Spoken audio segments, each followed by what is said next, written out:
there has been this sentiment from Donald Trump and all of the Trumpites. The White House knew nothing about the January 6th attack. They knew nothing about the march to the Capitol. But guess what? New information has presented itself saying that they are lying. Not only did they know about it, they made affirmative actions to help plan it. Let me give you some background. So a witness reportedly told the January 6th committee that Trump's chief of staff, Mark Meadows, was on a call to plan the march to the Capitol that devolved into the deadly riot. Scott Johnston, who worked on the team that helped plan the Ellipse rally, says that's just not so. He claims that leading figures in the Trump administration and campaign absolutely deliberately planned to have crowds converge on the Capitol where the 2020 election was being certified and make it look like they went down there on their own. That's damning. That's premeditation. Johnston, who says he described the phone call to House Select Committee investigators, detailed his allegations in a series of conversations with Rolling Stone. Johnston said the conversation was clearly audible to him since it took place on a speakerphone as he drove Creamer between the group's rallies and the final 3 days of 2020. Now, let me remind everyone here. Remember, Donald Trump and his attorneys, they petitioned the US Supreme Court saying that this committee should not have access to investigate. The only Supreme Court justice who agreed with Trump was Clarence Thomas, Justice Thomas. Now we find out just a few days ago that Clarence Thomas's wife attended that same rally. They have always maintained that they did not know about any plan to go to the Capitol. Now information is on the record. It is sworn testimony on the record that says they did. They engaged in an actual plot from the United States of America's White House to overthrow a constitutionally mandated process. Now here's the other question. What is Biden going to do? What is the Department of Justice going to do? You now have somebody under sworn testimony who has said they planned it. They meant to do it. There's your direct connection. There's your causation, your cause and effect. Okay, let's put up the pictures.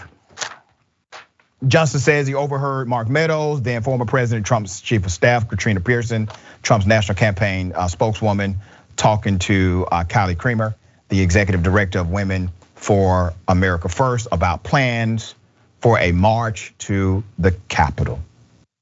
According to Johnston, Meadows, Pearson, and Creamer discussed the possibility of setting up a permit. Yep, a permit to make the march from the White House to the Capitol official. He says the trio decided against officially permitting the march, citing concerns about security costs and the optics of a sitting president organizing a push towards Congress as lawmakers certified his loss in the 2020 election. Ultimately, Johnston tells Rolling Stone they plan to direct the people down there and make it look like they went down there on their own. Wow, what strategy? What strategy? All right, so the group Women for America First helped lead the January 6th rally at the White House, where Trump delivered a speech and told supporters to fight like hell and said he expected them to march on the Capitol. We fight like hell, and if you don't fight like hell, you're not going to have a country anymore, Trump said. As Trump spoke, people began leaving the rally and walked toward the Capitol because he told them to, right? Johnston's account suggests there was a deliberate strategy by Trump's allies to have supporters descend on the Capitol.